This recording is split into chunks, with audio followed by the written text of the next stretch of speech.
Lula dobra a aposta, passa vergonha, a esquerda surta. E, gente, a situação de Luiz Inácio Lula da Silva do PT está cada vez mais complicada. O impeachment está mais próximo do que podemos imaginar.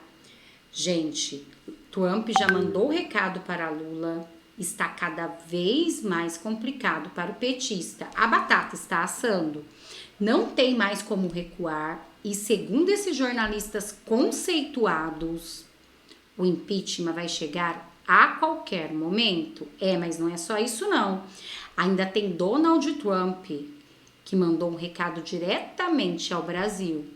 E aí fica a pergunta, que não quer se calar. Será que Lula vai dobrar a aposta e vai ter retaliações? Entenda neste vídeo.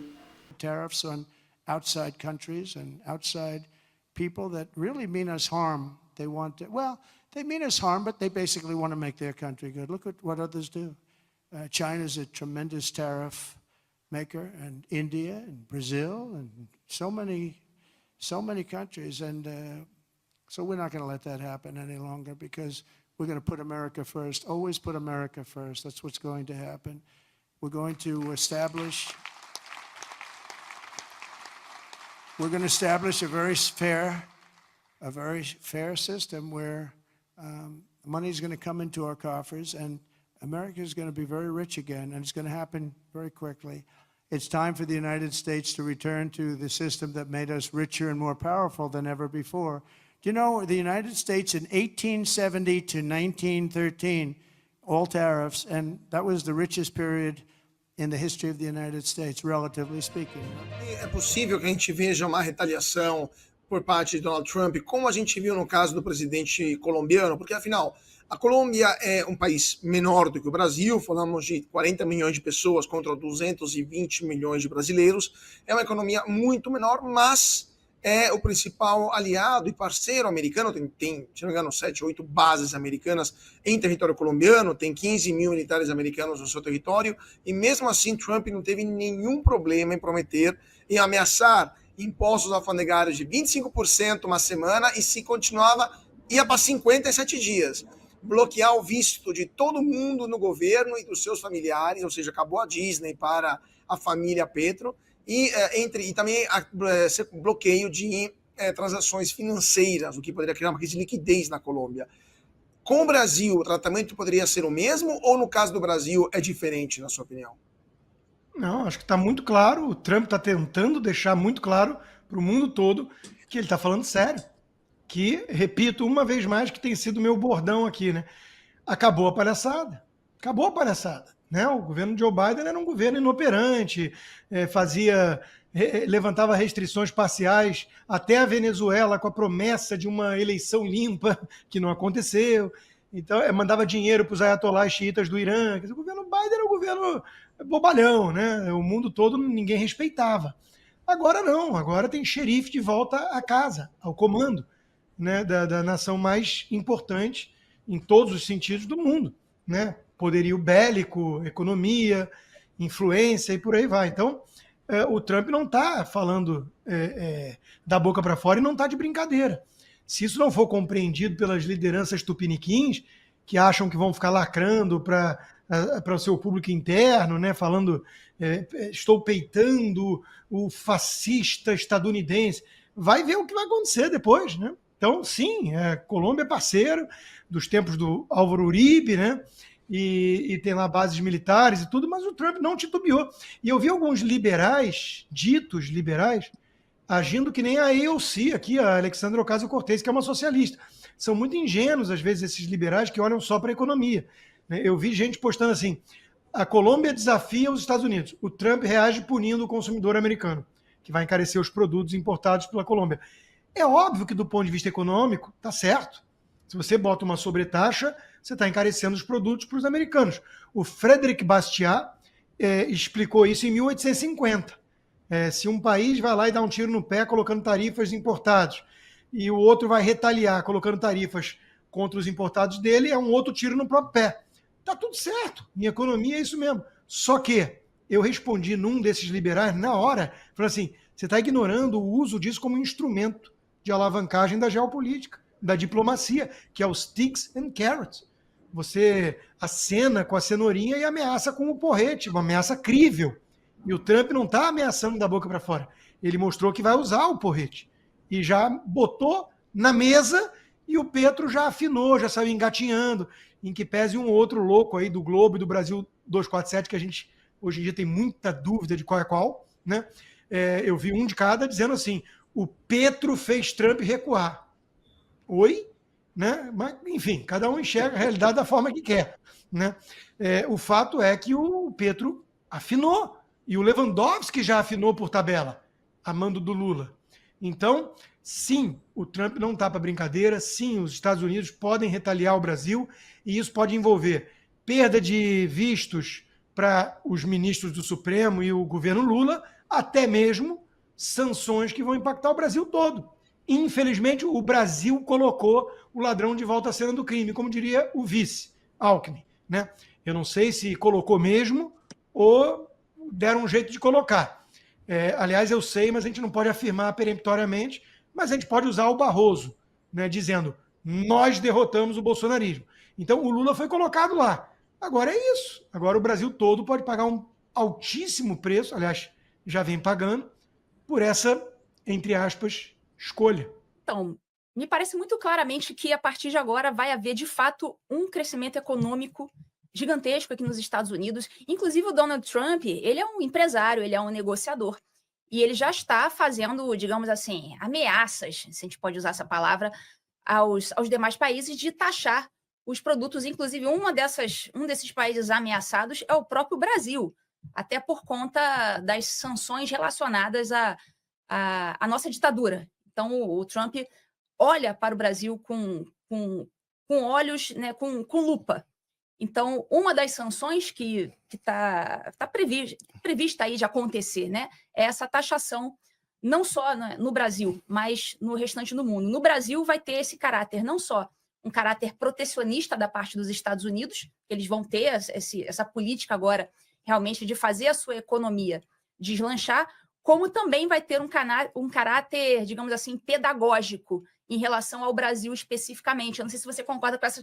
Seria uma dupla face dessa taxação econômica contra o Brasil. Queria saber se você concorda com essa minha visão seriam essas duas formas da gente olhar a taxação econômica por conta da atitude do Trump em relação ao mundo mesmo, de proteger a sua economia, e em relação ao Brasil ainda tem essa outra questão relacionada a sanções por conta da ditadura. O Donald Trump, ele tem, eu acho engraçado, porque a gente vive mais ou menos 100 anos, um pouco mais de 100 anos depois de um presidente americano, que foi o Teddy Roosevelt, que desenvolveu a política norte-americana externa, conhecida como o Big Stick, que a gente estuda até na escola, né? Porrete. É o grande porrete. E ele tinha uma frase que era, ele dizia o seguinte, né? Fale de forma gentil, mas carrega um grande porrete. O Donald Trump, ele é a nova versão, porque ele fala de uma forma nada gentil. E ainda assim carrega o grande porrete. Então, mas a mentalidade é, num certo sentido, a mesma do Teddy Roosevelt. Se você quiser ser nosso amigo, se você quiser viver em um mundo alinhado com os valores americanos, com a visão de mundo americana, do que é democracia, do que é liberdade de expressão, do que é livre comércio, alinhada economicamente com os Estados Unidos, sua vida vai ser feliz. Se você quer viver um mundo com a visão de mundo alinhada com a China, por exemplo, que é uma visão sem liberdade econômica, as pessoas pensam que a China é capitalista, não é nada. Todas as empresas na China têm a participação governamental. Para você fazer negócio na China, você precisa estar associado ao governo. Geralmente, todos os bilionários chineses são membros do Partido Comunista. Então, quem acha que China é capitalista, etc., está muito enganado. Né? Então, com liberdade econômica, sem liberdade econômica como na China, com a participação estatal, se você quer viver num país com censura, onde você tem um processo eleitoral não confiável e onde você está alinhado economicamente, o maior parceiro comercial do Brasil durante 200 anos foram os Estados Unidos, até que o Lula chegou no poder pela primeira vez. E aí a China passou a ser o principal parceiro comercial do Brasil, e hoje a China faz quase o dobro do comércio com o Brasil que os Estados Unidos fazem. Então, se você quer estar alinhado a essa visão de mundo, essa visão que hoje vive em crise, né? A China está numa crise econômica severa, que deve se acentuar em breve. Se você é isso que você quer, então você vai sentir a pressão do porrete. Bom, acho que agora é o que faltava para a gente ter a mais completa convicção de que esse é um governo covarde que nesse momento está completamente acuado. É por isso que é hora de ir para cima. Nessas últimas semanas levou muita porrada. É Pix, é data de validade nos alimentos, é intervenção na comida, é mandar trocar laranja por outra fruta, é uma cagada atrás da outra. E aí aconteceu essa questão dos deportados. Tentaram criar uma narrativa para criar uma opinião, para sustentar uma opinião contra o Donald Trump. Não colou. Afinal de contas, o tiro saiu pela culatra. Porque essas deportações com as pessoas algemadas acontecem desde o governo Biden, lá de trás. É normal. E eles nunca falaram nada. Quem pediu para retirar foi Bolsonaro, inclusive. Mas vamos lá, vamos voltar ao assunto de agora. Gustavo Petro na Colômbia vai lá e dá uma de grandão. Ele achou, na cabeça do Gustavo Petro, ele achou que ele ia ir para cima dos Estados Unidos e toda a América Latina se juntaria a ele, seria uma loucura. A mulher lá de Honduras já organizou uma reunião de emergência do CELAC, né, das nações aqui da América Latina, onde eles vão se juntar contra os Estados Unidos. E aí como é que fica o maior país da América Latina, que é o Brasil? Vou mostrar para vocês. Depois de ter soltado algumas bravatas para satisfazer a imprensa e sua militância, olha isso aqui. Lewandowski sobre deportados. Não queremos provocar o governo americano. Como é que é? Engraçado, né? Quando estava no STF era um deus. Ninguém podia questionar. Mas agora tá lá, ó. Não queremos provocar o governo americano. O ministro da Justiça afirmou que o governo Lula teve reação sóbria. Qual foi a reação sóbria? Ficar caladinho para não apanhar e passar vergonha, como o Gustavo Petro lá da Colômbia, que achou que ia causar, só que logo na sequência se humilha, volta atrás, aceita as coisas do jeito que elas estão. Como se isso não fosse bastante, porque isso aqui é uma vergonha, né? Cantou, bravata, nós exigimos que eles venham sem algema, não vai mudar nada, vai continuar vindo com algema, porque se entrou lá ilegalmente é um crime, e muitas dessas pessoas são criminosas, e você tem que entender que essa é uma questão de segurança não só para quem está algemado, mas para as outras pessoas, porque se tem um desses doidos que tenta fugir num avião a 10 km de altura, morre todo mundo. Se o doido vai lá e tenta abrir a janela de emergência, a porta de emergência, ou tenta subjugar o piloto, todo mundo vai para o saco. Então é uma questão de segurança. Viajar com essas pessoas com elas algentadas, pés e mãos, é para a segurança de todos que estão ali, inclusive aquelas que estão algemadas. Mas tudo bem. O que acontece? O cara vai lá, solta a bravata, finge que vai para cima do governo, Donald Trump, fascista, nazista, né? No outro dia soltou dessa aqui, ó. Não queremos provocar o governo americano. Como se isso não fosse bastante, olha o Lula. Planalto descarta a viagem de Lula para a reunião de emergência da CELAC. A reunião foi convocada após tensões causadas na política anti-imigração de Trump. Lula pode participar do encontro de forma virtual. O que acontece? O Lula, vendo o que aconteceu com o coleguinha dele, Gustavo Petro, decidiu não participar da reunião da CELAC, que vai ser em Honduras, justamente para tratar sobre essa questão. O presidente não viajará a Honduras para a reunião de emergência. Isso porque ele acabou de ser liberado pelo médico dele para poder voltar a fazer as viagens, tá? Então não tem absolutamente nada a ver com a condição. Dessa vez eles não vão conseguir usar a condição médica, porque ele acabou de ser liberado. O encontro foi convocado pela atual titular do bloco, Xiomara Castro de Zelaya, presidente de Honduras, após crise migratória e tal. Então o que ela quis fazer? Uma reunião com os países da América Latina para organizar alguma espécie de resposta e retaliação ao governo americano. Lula sabe que não pode nem chegar perto disso. Presta atenção, a economia no Brasil está horrível. Qualquer aumento tarifário, qualquer alteração tarifária dos produtos que nós importamos dos Estados Unidos, e que são muitos, isso vai destruir ainda mais a nossa economia. Aí nós temos o problema das tarifas, dos vistos dos membros do governo. Você sabe que o pessoal do PT não vai para Cuba passar férias, não, vão para os Estados Unidos. Isso deixou eles com medo. Então o Lula arregou, não vai na reunião dos países da América Latina. Lewandowski fala que não quer provocar o Donald Trump, e os outros países estão assim, ó, cagando de medo do cara, porque ele está cumprindo as promessas que ele fez durante a campanha, que era deportar imigrantes ilegais. E aonde é que essa parte, qual parte as pessoas não estão entendendo? São imigrantes ilegais. Se uma pessoa entra ilegalmente, sem ser convidado por você na sua casa, você faz o quê? Você deixa ele lá? Não, você tira ele. Os americanos têm total soberania para decidir quem pode ficar lá ou não. Entendeu? É simples. Faz o seguinte, eu faço uma recomendação para esses jornalistas que estão revoltados e para a esquerda também. Tenta entrar em Cuba sem um visto ou sem uma autorização. Tenta entrar na Coreia do Norte ou na China. Você não vai ser deportado. Você é executado ali mesmo no paredão, na fronteira. Mas não, os Estados Unidos eles são obrigados a aceitar todo mundo. Não aceitou, mandou de volta para trás. O governo Lula recuou, arregou vergonhosamente. Que nem, não no mesmo nível do Gustavo Petro, mas arregou sim. Um abraço. Eduardo Girão, Marcos Pontes e Marcos Duval oficializam candidaturas à presidência do Senado. Davi Alcolumbre ainda não registrou sua candidatura. O senador Eduardo Girão protocolou nesta segunda-feira a candidatura à presidência do Senado. As eleições estão marcadas para o próximo sábado, 1º de fevereiro. Girão foi pessoalmente à Secretaria-Geral da Mesa entregar o documento que formalizava a candidatura. E agora é oficial, né? Acabei de registrar, né, uma carta para o presidente Pacheco, também para o secretário-geral da mesa, Gustavo Saboia, me inscrevendo para essa eleição, que eu acho que o brasileiro vai assistir como uma final de Copa do Mundo, no sábado, dia 1º de fevereiro. Impeachment de ministro do Supremo Tribunal Federal, transparência nos gastos do Senado, anistia para presos do 8 de janeiro e voto aberto para a presidência do Senado são algumas pautas defendidas pelo senador para uma possível gestão como presidente. E se Deus quiser, nós vamos ter aí um resultado profícuo, um resultado positivo para a sociedade brasileira que está participando dessa eleição, que vai decidir a vida do Senado por 2 anos. E eu espero que o Senado finalmente acorde para defender a sociedade, a nossa Constituição, a vida, a família, a ética e a liberdade. O senador astronauta Marcos Pontes também oficializou a candidatura nesta segunda-feira. Em outubro do ano passado, ele já havia anunciado a candidatura em plenário.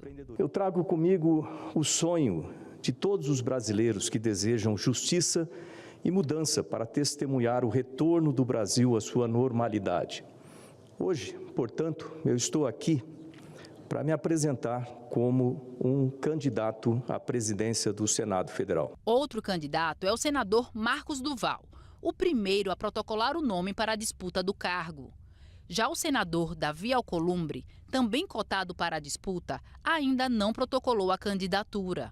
Os senadores têm até sábado para oficializar os nomes e concorrer à vaga. E com tudo isso acontecendo, Lula age na calada da noite para tentar prejudicar o povo brasileiro. E olhem esta notícia que acabou de sair, eu quero trazer de primeira mão para vocês.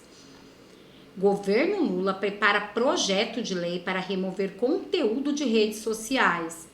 O texto elaborado pelo Ministério da Justiça já foi apresentado a órgãos como CGU, AGU e SECOM, informa a Folha. Depois de apoiar ostensivamente o projeto de lei 2630, praticamente enterrado na Câmara dos Deputados, o governo de Luiz Inácio Lula da Silva prepara um novo texto com as vistas a regular as redes sociais e retirar do ar conteúdos que ele considere como desinformação.